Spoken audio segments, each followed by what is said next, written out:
Perez. So to start this all off, a wind turbine is just a wheel that has blades sticking out of them so they can catch air and rotate to produce energy, electricity really. We were measuring wind power. We wanted to measure how much wind power would be produced. Our experiment was to find which type of blade would go fastest with which type of material. Wind energy has been used for centuries now. They even used it back in the Egyptian times to propel boats down the Nile River, and that is one of those examples I pictured. And the Persians also, they kind of coined it. They used it first to pump water out of the ground and to bring rain in the mountains.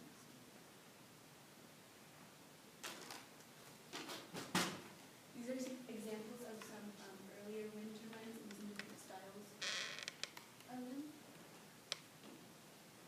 And wind energy has made some great advances over the years. In 1940, a large turbine was used back in for World War II to produce energy for a local utility unit. And since then, farmers have used it to pump water out of the ground like the Persians did for wells. The purpose was to find the most efficient and cheap way to make your own at home so that you can store your own energy. Our question was, would the change in materials and the shape of the blade change the speed of the wind turbine? As what Tiffany's going to show you is one of the shapes that we had a straight plastic, and then we also had a cardboard curve and cardstock curve, straight, and so on and so on.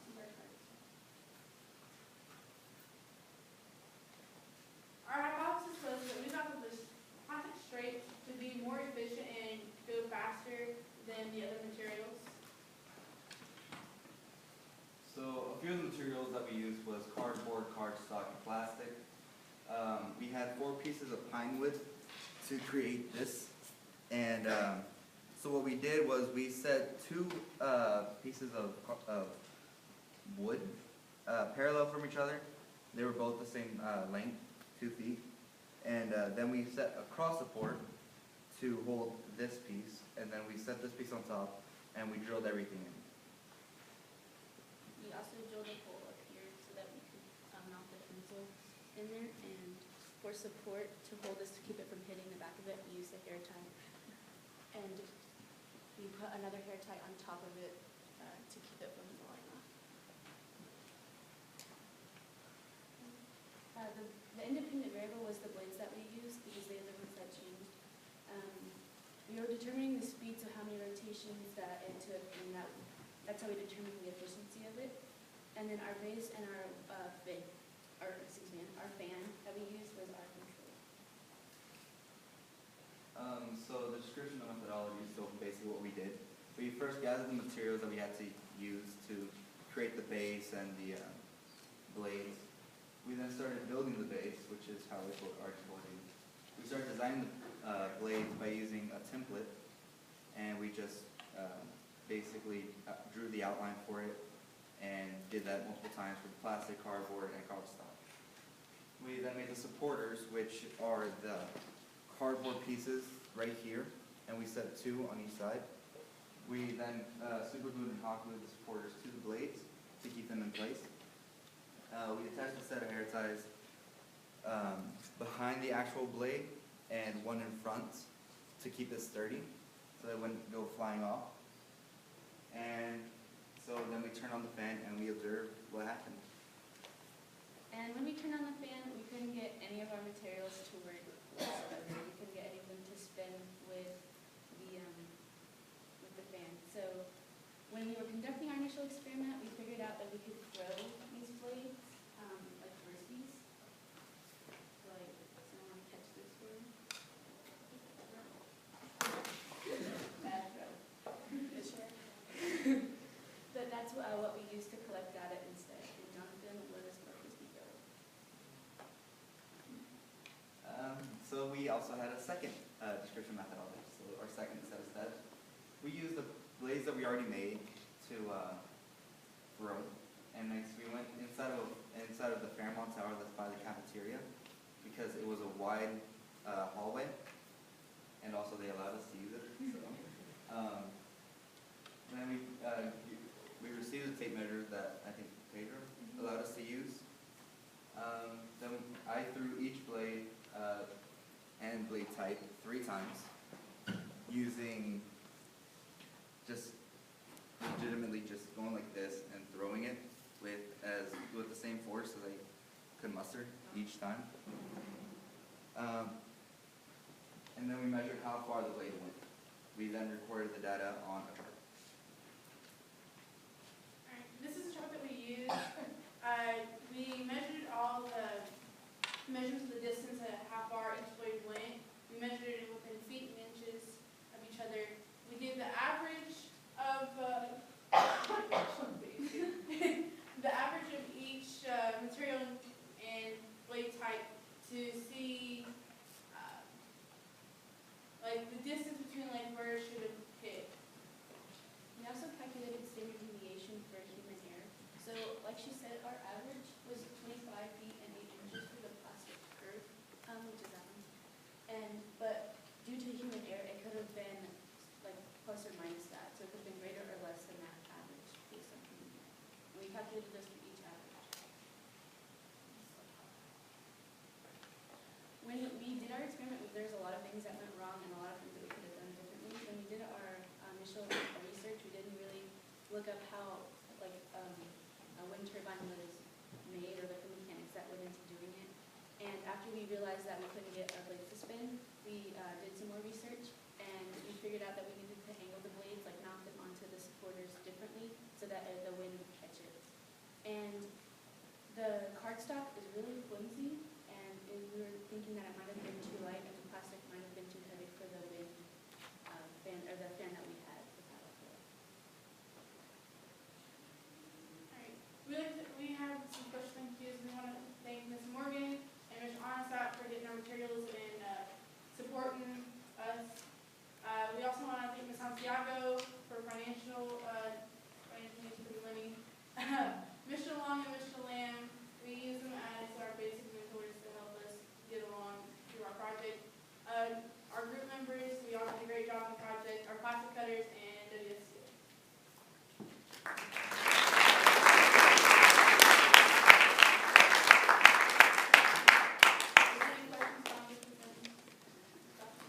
And John, I assume you said that he was the only one that did the throwing as frisbee. What specifically did you have in your technique to help ensure that your throwing would be consistent? Because whether consciously or unconsciously, you might have had something going on and not realize. So what were some things that you had in play? I set like where I had to stand. So say like this was the carpet that I was standing on, and like right here, well you can't really see it, but barely in front of me was the end. So I would just stand like this, just go like this, and then I would just throw it, and that one had bad results. Due to transportation of our blades, some of them got damaged. Yeah, we had fit in the process. So you just were intentional in the process in the way that you So we made him use the same amount of force and the same technique for each time he used the blade, making sure that the data would be consistent with the rest. Besides the fact that wind turbines are going to be able to spin fast enough with just manpower alone, what other factors led you to decide to throw the wind turbine as frisbees than to use some other method? Like, is that like an accurate way to measure the efficiency of that? When conducting our experiment, took breaks and to be honest with you. So when we didn't get any results, we decided to do that and then collect data so that we would actually test. Yeah, I looked upstairs and did some materials, and I came back and they're throwing nice frisbees and greens. Okay. Yes. Did you not just consider altering your current We design did, but structure? once we glued them down, they were like with super glue, so we couldn't, Remove them. take them. And then also, we didn't have enough time to reconduct our experiment. How long, when did you do your experiments? A few days before our actual mock presentation, because it took a while to be able to find out where we could do the experiments, how to stick the blades onto the base. We didn't get the idea until like the day before. So, and we didn't have all our materials at the same time, so it was really hard to keep it consistent. Thinking about ups and downs. Yeah. Outside of your experiment, did you find any information that would provide insight on how to make wind turbines more efficient? Yeah, we had a little help from Jacob Ice, who came into the lab that we were messing around in with our experiment. And he's like, you guys should angle them at this and this, and we did further research that we told us about it. We just basically screwed together and thought that it would work based on just the wind and blue. Shay? Why did you choose plastic, paper, and cardboard? They were, we chose cardboard and cardstock because it's kind of like household materials kind of, or you could easily find them, and that was for the cheap factor, so that you could like make them homemade, you know, plastic was just another, material that we thought. Alright. Yeah, I think we were thinking about it when we went and did further research about it. I found that like people use like cups to make wind turbines to help it out. So maybe if we went in further and did more on this experiment, we would use more materials. So what exactly is cardstock and like what is it used for? It was the copy paper and like the glue that you can this is flimsy too, but it's a thicker paper. It's just like a slightly thicker.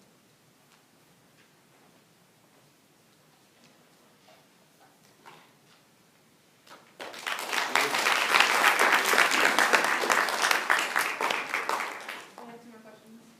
Yes. After you, well, if the blades were to move, how would you measure the actual efficiency of the turbine? I found a formula when we did our research the first time, and it said that to count, because like they said that the blades wouldn't go too fast for us to be able to count how many times it spins around.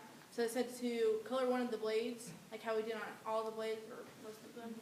We colored them, or we either had a print on the back of it, and we would count how many times it would spin around. And there's a formula. Can't remember off the top of my head. It's based like how long you tested it for and how many spins per minute, and then a lot more math into it. I can't remember. Like, do you have the energy that it produced, or? Yeah. Basically, that's what like what the equation like is show what the basic energy that is providing. We were basing the efficiency off of the number, like if the plastic had more rotations than the cardboard, that we would base the efficiency off of that. Any more? Oh, Is that? When you decided to throw the blades, why did you decide to throw them this way instead of putting out like in the face? Because of like a damage factor to the blades and to where we were throwing them at. In Fairmont, they told us not to break anything. And plus, it's how you throw a frisbee. but these are sharp, so we didn't want to murder anyone in the process by accident. Because there were people walking in and out, Yeah, so. Jacob and Cody.